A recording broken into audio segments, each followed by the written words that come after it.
Good evening, Mr. Cramer. Thank you. Thank you for everything you do. You've been such a wonderful source of information with your teachings. I have to say thanks. Thank you for all your advice and saving us from ourselves. Your advice let me quit a job that I hated. I love you to death. Thank you for everything you do. Thanks for making us money. And more importantly, thanks for keeping us from losing money.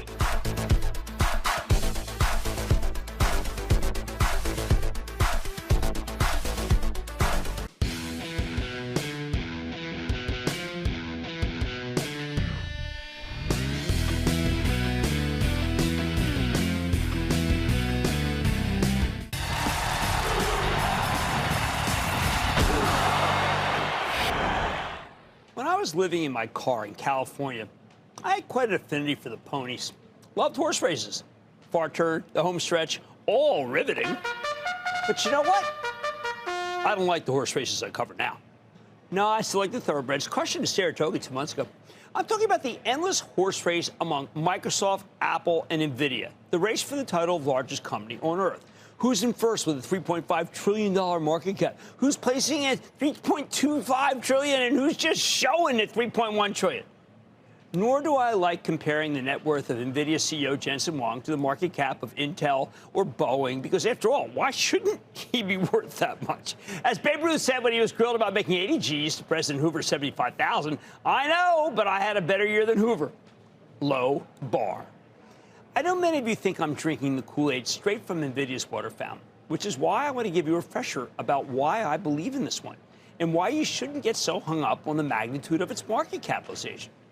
After all, every time this amazing stock passes another milestone, I hear that it's over. It was over when it passed Intel, over when it passed Cisco, over when it passed Amazon. I say it's not actually over until it's actually over. And in Nvidia's case, that's going to be a very long time from now. Here's why. Almost every company that competes with Nvidia has limits. Google and Meta are, for the most part, advertising firms. Amazon's a merchant. Microsoft makes software. Apple's a hardware stream and a service stream. Nvidia has no such limitations. It simply makes computing power, the best, most efficient computing power on Earth. Countless machines need to be replaced by Nvidia's platform. Maybe it's more than $1 trillion worth. Nvidia is an inventor of pretty much everything it wants to invent because everything needs to be digitized, and Nvidia has the equipment to digitize. Nvidia's platform gets smarter every year and cheaper every year and burns relatively less electricity every year. So the more these big companies buy from Nvidia, the bigger the return.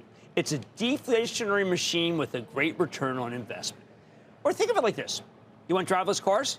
You need an onboard brain, you need a simulation brain, and you need a training brain. 3 brains. Only Nvidia makes all 3. If you believe in autonomous driving, then Nvidia will dominate what could be the biggest market in the world. You need robot brains, Nvidia. You need healthcare brains, Nvidia. Climate, Nvidia. Industrial, Nvidia. Plus, there's no zero sum here. Maybe that's why it's so joyous to me. Nvidia is more of a rising tide that lifts all customer boats. Like I said at the top, their technology is so good that it's given birth to entire industries. If Oracle wants to build a data center, Larry Ellison picks up the phone, calls Jensen Huang, is done. If Meta wants to compete with ChatGPT and Claude or anyone else, Zuckerberg just calls Jensen Huang. He has to if he wants Meta AI to stay competitive. Unlike so many other companies, there's no Jensen wins, you lose. Each iteration, and there may be many, many iterations, creates more computing power, and the demand for more computing power is insatiable. It probably always will be, and NVIDIA is where you get it. The customers will never run out of demand. So let's stop trying to figure out who wins the horse race. There is no horse race. There's just this one company out there with products that are faster, smarter, and better than everyone else's, a company that can raise everybody's game, run by one of the most intelligent, thoughtful geniuses I have ever had the pleasure to meet. And that's why I say, NVIDIA, own it, don't trade it. Oh, and if you insist, NVIDIA's Secretariat. He won the Belmont Stakes by 31 lengths, the greatest margin ever. The others? Oh, they're still out there running. I'd like to say there's always a bull market somewhere. I promise I'd fight it just for you right here on Mad Money. I'm Jim Cramer. See you tomorrow.